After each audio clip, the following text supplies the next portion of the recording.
नमस्कार, स्वागत है आप सबका। आप देख रहे हैं मेरा मध्य प्रदेश। मध्य प्रदेश का पूरे दिन का हाल आपको बताएंगे। शुरुआत कोरोना अपडेट से करते हैं। मध्य प्रदेश में आज फिर 3000 के ऊपर नए मरीज मिले। 3398 कोरोना के मरीज मिले हैं। 24 घंटे में 15 मरीजों की मृत्यु हुई। 2064 मरीज डिस्चार्ज किए गए। प्रदेश में अब तक 3,10,249 कुल संक्रमित हुए हैं। 4055 मरीजों की अब तक कुल मिलाकर संक्रमण ने जान ली है और 2,83,540 मरीज स्वस्थ हुए हैं। एक्टिव मरीजों की संख्या 22,654 पर पहुंच चुकी है। इंदौर से फिर सर्वाधिक केस मिले 788 और भोपाल से 549 पॉजिटिव मरीज मिले हैं।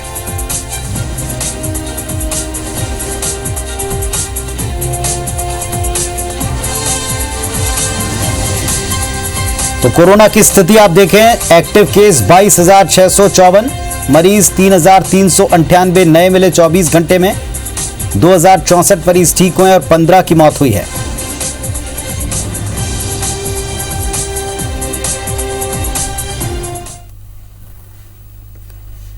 गृह विभाग के अपर मुख्य सचिव राजेश राजौरा ने प्रेस कॉन्फ्रेंस के माध्यम से मध्य प्रदेश में कोरोना को लेकर आंकड़े पेश किए। मध्य प्रदेश में कोरोना से होने वाली मौत को लेकर सरकार ने सफाई दी।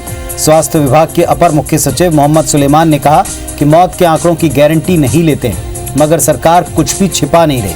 भोपाल में 27 मार्च से 1 अप्रैल के बीच 102 शवों का अंतिम संस्कार कोरोना गाइडलाइन के मुताबिक हुआ। इनमें से भोपाल में 55 संक्रमितों के शव थे।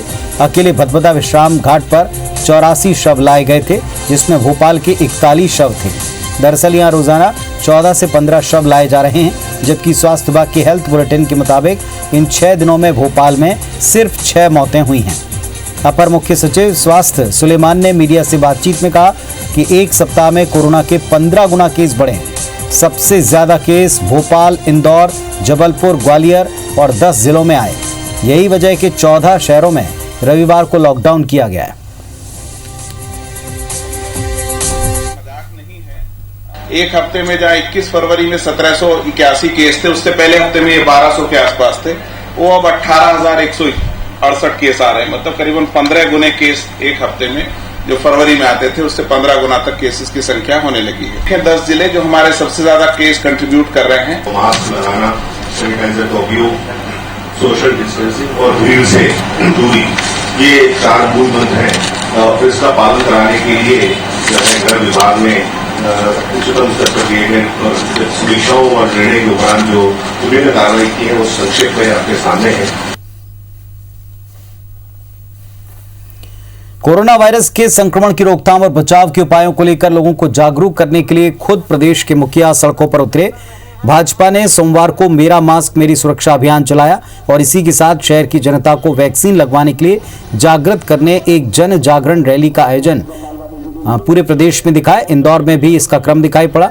खजराना क्षेत्र शहर के कोरोना का बड़ा हॉटस्पॉट के तौर पर उभरा। यहाँ पर हर दिन बड़ी संख्या में लोग सामने आते हैं और ऐसे में विधायक महेंद्र हार्डिया के साथ साथ सांसद शंकर लालवानी ने शहर काजी इशरत अली के साथ मिलकर खजराना क्षेत्र में वैक्सीन लगाने के लिए लोगों को प्रेरित किया। हमको अभी 45 साल से ऊपर के जो भी बुजुर्ग लोग हैं, उनको वैक्सीनेशन सेंटर पर आना है। अगर टीकाकरण हो जाता है तो एक बात निश्चित समझिए कि कोरोना के जो घातक परिणाम आदमी पे आते हैं, वो परिणाम नहीं आएंगे। कोरोना आके निकल जाएगा। इसलिए हम सब लोगों से निवेदन कर रहे हैं कि आप वैक्सीनेशन सेंटर पर जाइए। गली मोहल्ले में शिविर लगाकर प्रभावशाली लोगों की ओर से हेल्थ वर्कर पर दबाव देकर गाइडलाइन की अनदेखी करते हुए अपनों को टीका लगवाना भारी पड़ रहा है। टीका लगवाने में हुई गड़बड़ी के बाद अब इस कैटेगरी के रजिस्ट्रेशन पर सरकार ने रोक लगा दी है। देश भर से मिल रही इस तरह की शिकायतों के बाद स्वास्थ्य मंत्रालय ने अब टीका लगाने की विशेष कैटेगरी के लोगों के रजिस्ट्रेशन पर प्रतिबंध लगा दिया है। केंद्र सरकार ने हेल्थ केयर वर्कर्स और फ्रंटलाइन वर्कर्स के टीकाकरण में उम्र की सीमा के बंधन को शिथिल रखा था, लेकिन छूट मिलने की वजह से इस कैटेगरी में अपात्र लोगों को भी टीका लग गया।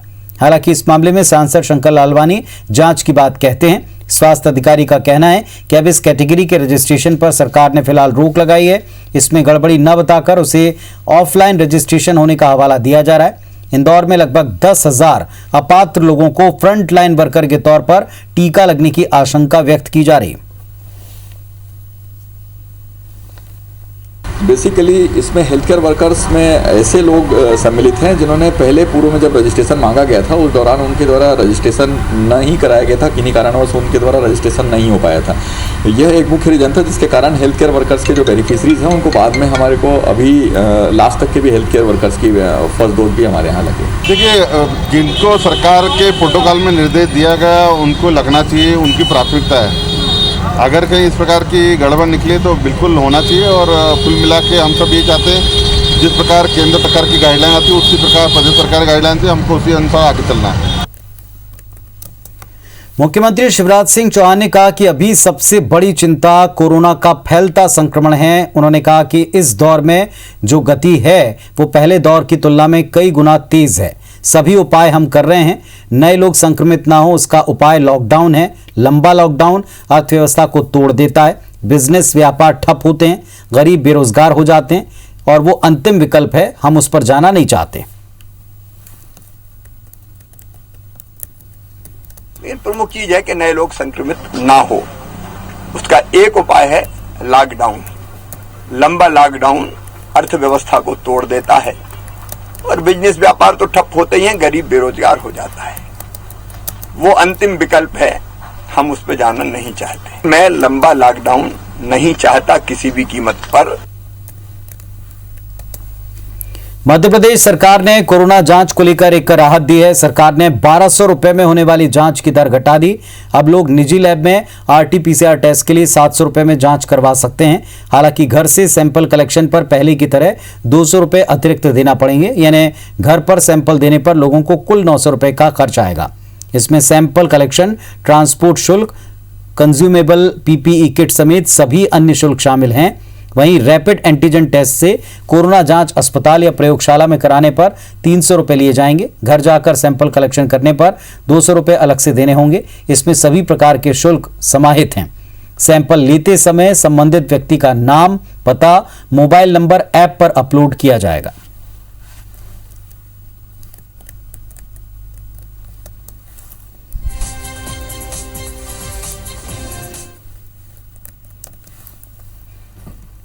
मध्य प्रदेश में तेजी से बढ़ते कोरोना संक्रमण के चलते हाईकोर्ट की कार्यशैली में बदलाव किया जा रहा है। मध्य प्रदेश हाईकोर्ट के मुख्य न्यायाधीश मोहम्मद रफीक ने प्रकरणों की सुनवाई के लिए एक नया आदेश जारी किया। यह आदेश मुख्य पीठ जबलपुर समेत इंदौर और ग्वालियर खंडपीठ पर भी लागू है। इस आदेश के तहत 60 साल से ज्यादा उम्र के वकीलों और पक्षकारों को कोर्ट में प्रवेश नहीं दिया जाएगा। उन्हें केवल वर्चुअल मोड में अपना पक्ष रखना होगा। इसके साथ ही मामलों की अर्जेंट हियरिंग के लिए वीडियो कॉन्फ्रेंसिंग के चैट बॉक्स में एक व्यवस्था है। मामलों के फिजिकल फॉर्म भरने के लिए भी ड्रॉप बॉक्स की व्यवस्था है। साथ ही जिन अधिवक्ताओं के मामलों पर सुनवाई होगी केवल उन्हीं को अदालत में प्रवेश मिलेगा। अन्य लोगों का हाईकोर्ट में प्रवेश पूरी तरह प्रतिबंधित कर दिया गया है। अधिवक्ता की सुरक्षा अत्यंत आवश्यक है, जिस सुरक्षा को ध्यान में रखते हुए चीफ जस्टिस साहब ने एक निर्देश जारी किया है, जिसमें उन्होंने कहा है कि 60 वर्ष से ऊपर की उम्र में VC से किया जाएगा। जहां तक कि अभी लॉकडाउन में भी VC से ही कार्य चलते रहे हैं निरंतर, उस स्थिति को देखते हुए अब ये निर्णय कहीं ना कहीं सही है। मध्य प्रदेश में कांग्रेस शासन के दौरान सिटीजन अमेंडमेंट एक्ट के पक्ष में प्रदर्शन करने वाले बीजेपी कार्यकर्ताओं पर दर्ज तमाम केस वापस होंगे। सत्ताधारी बीजेपी इन्हें राजनीति से प्रेरित मुकदमे बताकर वापस लेने की तैयारी में है। बीजेपी ने अब तक 400 से ज्यादा बीजेपी नेताओं कार्यकर्ताओं की सूची तैयार की। साथ ही हर जिले से ऐसे कार्यकर्ताओं नेताओं की सूची मांगी है जिन पर कांग्रेस की पिछले 15 महीने की सरकार में केस दर्ज किए गए थे। इसमें CA के साथ साथ अन्य प्रकरण भी शामिल हैं। ये सूची जल्दी राज्य सरकार को भेज दी जाएगी। बीजेपी का आरोप है कि पूर्व की कांग्रेस सरकार ने दुर्भावना और वैमनस्यता के साथ जानबूझकर बीजेपी नेताओं पर झूठे केस लगाए थे। इधर कांग्रेस किसानों पर दर्ज मामले वापस नहीं लेने को मुद्दा बनाते हुए बीजेपी कार्यकर्ताओं से केस वापसी पर सवाल उठा रही है।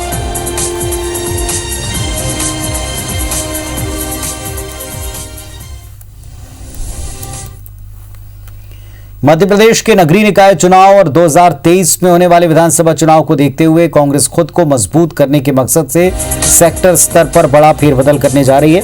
अब तक 8 से 10 बूथों पर एक सेक्टर बना हुआ था, लेकिन नए फेरबदल में 5 बूथों पर एक सेक्टर बनेगा।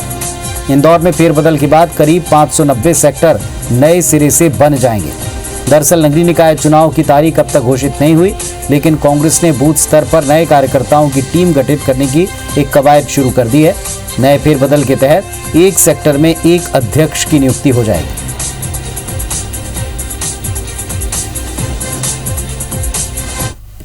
जो मेरी कार्यकारिणी है वो ऑलरेडी भंग है।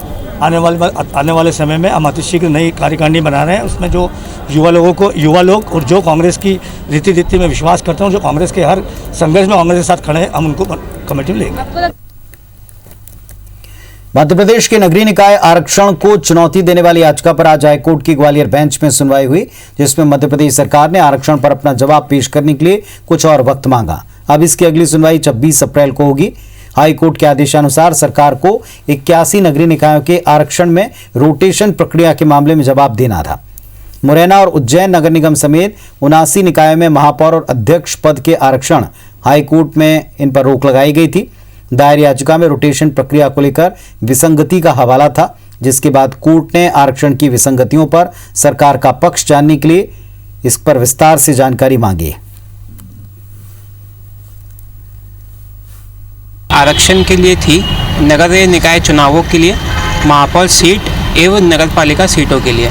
उसके लिए हमने एक याचिका दायर की थी और आज जब उसकी तारीख थी 5 तारीख को, तो सरकार के द्वारा जवाब पेश नहीं किया गया एवं 26 अप्रैल 2021 की उन लोगों ने नई तारीख लिए जवाब पेश करने के लिए। रायसेन जिले के बाड़ी जनपद पंचायत के सोजनी गांव में शौचालय निर्माण के नाम पर भ्रष्टाचार हुआ। भ्रष्टाचार के आरोप रोजगार सहायक ब्रिजेश रघुवंशी पर लगे। दरअसल गांव में स्वच्छ भारत मिशन के तहत 85 शौचालय बनाए गए, जो पंचायत ने नहीं बल्कि खुद हितग्राहियों ने बनवाए। आरोप ये कि रोजगार सहायक ब्रिजेश रघुवंशी इन शौचालयों को नया बताकर इनका फोटो अपलोड कर रहा है और हितग्राहियों को राशि दिलाने के नाम पर पैसों की उगाही कर रहा है। गांव के उप सरपंच समेत कई ग्रामीणों ने इसकी शिकायत जनपद पंचायत सीईओ से की है, जिस पर उन्होंने जांच के बाद कार्रवाई की बात कही। इधर आरोपी रोजगार सहायक ने आरोपों को गलत बताया, कहा कि शिकायत करने वाले खुद उस पर गलत काम करने का दबाव बना रहे हैं। पैसों की मांग कर रहा है। कौन कर रहा है? सचिव। पैसे की मांग कर रहा है। हाँ, कितने? 10,000 निजी बनाई हमसे जब बोली भाई तुम बना दे, पैसे दो आते हैं। तो अभी तक पैसे नहीं मिले हैं। और आपने जब उनसे कहा होगा तो क्या कहना है उनका? 6,000 दो हमें जब दें। शौचालय का ये मामला चल रहा है। पात्र हितग्राहियों के नाम तो जोड़ दिए गए हैं, परंतु उन्होंने निजी शौचालय बनवा लिए हैं। उनकी फोटो खींच लेते हैं, जियो टैग करके बस 2-2, 3-3, 4-4 हजार रुपए की मांग करते हैं। 4,000 रुपए आप दो, परसों नरसों दिन भुगतान हो जाएगा। शौचालय में कोई भी काम नहीं हुआ है। अलजी नाम जोड़े गए हैं, ठीक है, पात्रता रखते हैं वो लोग, लेकिन उन्हें लाभ नहीं दिया जा रहा है। पैसों की मांग की जा रही है। 6,000 रुपए GRS मांग रहा है। और पुराने जो बने हैं शौचालय उनकी फोटो खींच रहा है, अपलोड कर रहा है। ऐसा कोई घपला घोटाला हमारे द्वारा नहीं किया गया, ना ही ग्राम पंचायत में कोई मतलब ऐसा गड़बड़ झाला है, कुछ भी नहीं है। ऐसी बात है तो वो गलत है। मैं उसके एक जांच दल बना करके मैं जांच कराऊंगा, जो सही है उसके ऊपर अगर गलत काम किया है तो उसके ऊपर कार्रवाई की। मध्य प्रदेश सरकार के ऑपरेशन माफिया ने भले ही ग्वालियर जिले में अरबों रुपए की सरकारी जमीन मुक्त कराई हो, लेकिन ग्वालियर का जीवाजी विश्वविद्यालय की अरबों रुपए की जमीन पर दबंग अभी भी काबिज हैं। विश्वविद्यालय बाकायदा कलेक्टर को बार बार इसको लेकर पत्र लिख चुका है, इसे मुक्त कराने की गुहार लगा चुका है। ऑपरेशन माफिया का हवाला दे रहा है, बावजूद इसके प्रशासन कोई कदम नहीं उठा रहा। ऐसे में इस पर भी अब सियासत शुरू हो गई।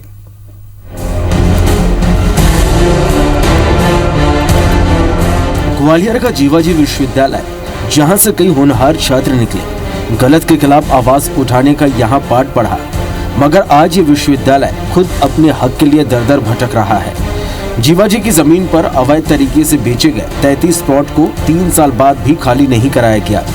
लगभग 100 करोड़ रुपए की इस जमीन से कब्जा हटाने के लिए कुल सचिव लगातार पत्र लिख चुके हैं। इसके बाद भी प्रशासनिक अधिकारियों ने कार्रवाई नहीं की है। 52 प्लॉट्स जो हैं वो जीवाजी यूनिवर्सिटी के ज़मीन पे दर्शाए गए हैं और उसके लिए कोर्ट में गए थे लोग। हम लोगों ने जब उनको नोटिस सर्व किया तो कोर्ट ने सारे केसेस को क्लब कर दिया है और ये तो फॉर श्योर है कि वो ज़मीन विश्वविद्यालय की है तो विश्वविद्यालय को मिलना चाहिए। जीवाजी यूनिवर्सिटी में एक सीमांकन का विवाद है उसका एक बार सीमांकन हुआ था, उसके बाद में उसका केस सिविल न्यायालय में विचाराधीन है और अगर जीवाजी विश्वविद्यालय हमसे कोई भी मदद मांगेगा, मैं वीसी से बात करके उनकी पूरी मदद करूँगा। दरअसल एंटी माफिया अभियान के तहत तत्कालीन कलेक्टर अनुराग चौधरी की अगुवाई में कार्रवाई हुई थी।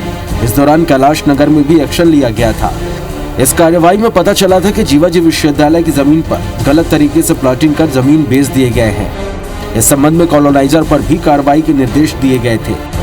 अवैध विक्रय को लेकर अभी तक न तो कॉलोनाइजर पर कार्रवाई हुई और न ही विश्वविद्यालय की जमीन वापस मिली है। दुखद विषय, विडंबना का विषय है कि जीवाजी विश्वविद्यालय की जो जमीन है, जो विश्वविद्यालय कैंपस की लगी हुई थी, उस जमीन पे दमंग लोगों ने कब्जा कर लिया, पक्के मकान बना लिए। जीवाजी यूनिवर्सिटी से इस तरह के कम्युनिकेशन हुए हैं कि उनकी जो ज़मीन वहाँ पर पूरा उनको नहीं मिली है। मेरा मानना है इसकी जांच की जाए और जो भी इसमें निकलेगा उसको कड़ाई से उसका इम्प्लीमेंट करके और जो जिसका हक है उसको मिलना चाहिए। विश्वविद्यालय की जमीन बेच दी गई, उस पर लोगों ने मकान भी बना लिए। इस दौरान न तो विश्वविद्यालय प्रशासन को पता चला, न जिला प्रशासन को भनक लगी, जिसे लेकर भी कई गंभीर सवाल खड़े हो रहे हैं कि अगर उस वक्त ध्यान दिया गया होता तो आज ये हालात नहीं बनते। नासिर गौरी, IBC 24, ग्वालियर। ग्वालियर में क्रिकेट मैच में कैच पकड़ने पर बल्लेबाज ने फील्ड पर बैट से हमला कर दिया फील्डर के ऊपर और 49 रन पर खेल रहे बल्लेबाज के कैच आउट होने पर उसने फील्डर के सिर पर बैट से कई वार कर दिए। इसमें फील्डर सचिन बेहोश होकर गिर पड़ा। घटना के 24 घंटे बाद भी फील्डर को होश नहीं आया। वो जिंदगी और मौत के बीच झूल रहा है। देर रात हुई FIR के बाद पूरा मामला सामने आया। पुलिस ने घायल के भाई की शिकायत पर हमलावर के खिलाफ हत्या के प्रयास का मामला दर्ज कर लिया। ये घटना शनिवार दोपहर 12 बजे मेला ग्राउंड की बताई गई। यहाँ चल रहे मैच में सचिन फील्डिंग कर रहा था और इसी समय संजय पालिया 49 रन के ऊपर खेल रहा था। तभी सचिन के कैच पकड़ने से ये पूरा झगड़ा शुरू हो गया। इसके बाद गोला का मंदिर थाना पुलिस ने संजय पालिया के खिलाफ हत्या के प्रयास का मामला दर्ज किया है।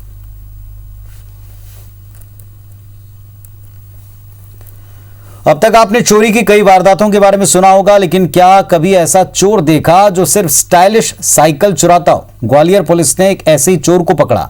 इसका टारगेट ही होता है स्टाइलिश और रेसिंग साइकिल को चुराना। आरोपी आकाश बाथम विनयनगर से 2 साइकिल चोरी करके भाग रहा था और तभी पुलिस की नजर उस पर पड़ गई।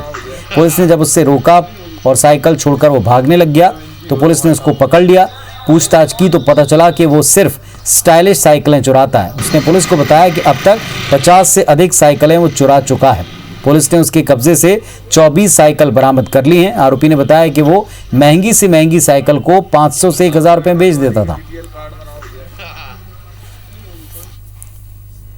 पन्ना में बाघ पुनर्स्थापना योजना लागू हो जाने के बाद लगातार बाघों का कुनबा बढ़ रहा है और यही वजह है कि बाघ अब कोर जोन के बाहर बफर जोन तक चहलकदमी करते नजर आते हैं। पन्ना कटनी मार्ग पर अकोला गेट के नजदीक रोड के किनारे एक बाघ कई घंटे बैठा रहा। इस दौरान निकलने वाले राहगीरों ने दूर से बाघ के साथ सेल्फी तक ली। डर और रोमांच के बीच लोगों को यह नजारा अपने कैमरे में कैद करना बड़ा भाया।